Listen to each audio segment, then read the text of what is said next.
प्रदेश की राजनीति में खास करके जो छोटे-छोटे दल हैं उनकी भूमिका पिछले कुछ समय से बहुत महत्वपूर्ण हो गई है। और अगर हम थोड़ा-सा पृष्ठभूमि में इसके जाएँ तो जैसे खास करके कांशीराम ने जो दलितों और पिछड़ों के बीच में काम किया था और हर जाति के आइकॉन्स उन्होंने पैदा किए थे, जाति को सशक्त बनाया था। उनके इतिहास से और उन्हें सत्ता की चाबी अपने हाथ में लेने के लिए प्रतिबद्ध किया था, संकल्पबद्ध किया था। तो ये पूरा मिशन था जहाँ बहुजनों के हाथ में सत्ता आनी थी, यानी लोकतंत्र का विकेंद्रीकरण होना था। हम लोग जानते हैं कि 2006 में कांशीराम जी के निधन के बाद 2007 में मायावती सर्वजन की राजनीति करने लगी और उसके बाद या उसके थोड़ा पहले से ही उनके तमाम छत्रप जो कांशीराम के साथ आगे चले थे, वो धीरे-धीरे बिखरने लगे। इनमें से ढेर सारे ऐसे छत्रप थे जिन्होंने आगे चल करके अपने राजनीतिक दल बनाए और एक पर्टिकुलर कास्ट में उन्होंने अपने जनाधार को बनाया। उसी में आपके ओम प्रकाश राजभर हैं और दूसरे उसी तरह से जब बीजेपी आई और उसने जो सोशल इंजीनियरिंग की, उसमें उनका काम ये था कि कैसे हम सपा और बासपा को तोड़ पाएँ और उसके लिए उन्होंने ऐसे छत्रपों की महत्वाकांक्षाओं को हवा दी और उन्हें नई पार्टी बनाने में मदद की या प्रकारांतर से वो नई पार्टी के साथ जुड़ करके उनके राजनीतिक महत्वाकांक्षाओं का फायदा उठा करके और अपने को मजबूत कर रहे थे। तो धीरे-धीरे ये तमाम दल उत्तर प्रदेश में चूँकि 24 करोड़ की आबादी है, एक बड़ा प्रांत है, तो हर जाति के जैसे मसलन जो निषाद हैं, तो उनकी एक निषाद पार्टी है, वीआईपी भी आ गई है। उसी तरह से कुशवाहा है, तो जो आपकी अपना दल है, उसमें भी केशव प्रसाद मौर्य की पार्टी है। इसी तरह से और अभी तमाम जातियों के राजनीतिक दल काम कर रहे हैं। तो ये जो छोटे-छोटे छत्रप हैं, जिन्होंने अपने राजनीतिक दल बनाए हैं, वो बाकायदा चुनाव के पूर्व से लेकर के और चुनाव के बाद तक अगर हंग असेंबली होती है, तो बार्गेनिंग करते हैं। और उसमें कई दफा उनको लाभ भी होता है। मसलन ओम प्रकाश राजभर को 2017 के चुनाव के पहले एक बड़ी भागीदारी मिली थी। बीजेपी ने उन्हें सीटें भी दी भरपूर और उसके बाद कैबिनेट मंत्री भी बनाया।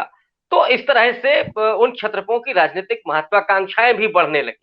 अब इस समय जो हालात हैं उत्तर प्रदेश के, उसमें 2 खिलाड़ी सीधे तौर पर जो आपने कहा कि 2 खिलाड़ी सीधे तौर पर चुनावी मैदान में दिख रहे हैं। लेकिन जो छोटे-छोटे जो दल हैं वो बार्गेनिंग करने की स्थिति में है, जैसे भागीदारी संकल्प मोर्चा बना जिसमें 10 राजनीतिक दल थे। लेकिन इसी बीच में ये भी देखा गया कि अखिलेश यादव ने बहुत रणनीति पूर्वक भागीदारी संकल्प मोर्चा के तमाम जो छोटे-छोटे दल थे उनको अपने साथ मिला लिया। माने समाजवादी पार्टी एक तरह से उनको फ़ायदा मिल रहा था। दूसरी तरफ ओम प्रकाश राजभर कभी बीजेपी के साथ, कभी बीएसपी के साथ, तो कभी सपा के साथ, तीनों के साथ एक तरह से बार्गेनिंग करने की स्थिति में थे। उन्होंने शायद ज़्यादा सीटें माँगी या कुछ अपनी शर्त लगाई, तो लिहाजा वो कहीं भी फिट नहीं हो सके अभी तक। इसलिए वो अब कल हम लोगों ने देखा कि शिवपाल के साथ फिर एक मीटिंग हुई, जिसमें ओवैसी भी शामिल हुए, जबकि पिछले दिनों हम लोग जानते हैं कि ओवैसी को लेकर के उत्तर प्रदेश में जब वो आए थे और सालार गाजी के मज़ार पर गए थे, उसके बाद पूर्वांचल में एक तनाव पैदा हुआ था और ये भी देखा गया कि तमाम राजभर लोगों ने ओम प्रकाश राजभर के और ओवैसी के पुतलों को भी फूँका था। तो लेकिन फिर से ये चीज़ जुड़ रही तो मुझे लगता है कि ये दबाव की राजनीति है।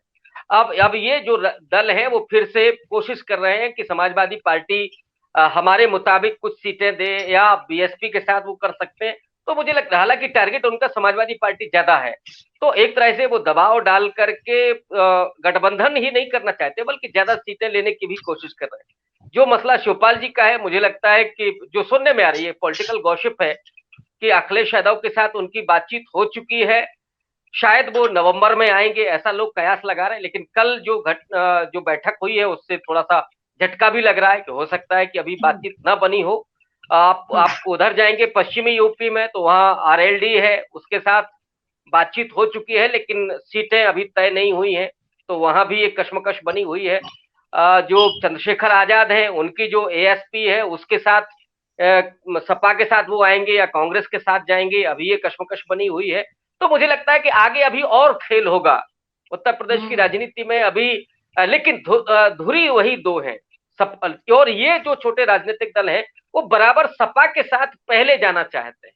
अगर वो यहाँ नहीं फिट होते हैं, तब वो कहीं और दूसरा रास्ता देखने की कोशिश करेंगे।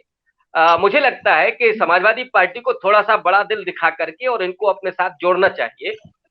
और आप हमसे जुड़े रहने के लिए सब्सक्राइब करें YouTube पर, फॉलो करें ट्विटर पर और लाइक करें Facebook पर। और ज्यादा जानकारी के लिए आपको टाइप करना होगा सिर्फ न्यूज नशा।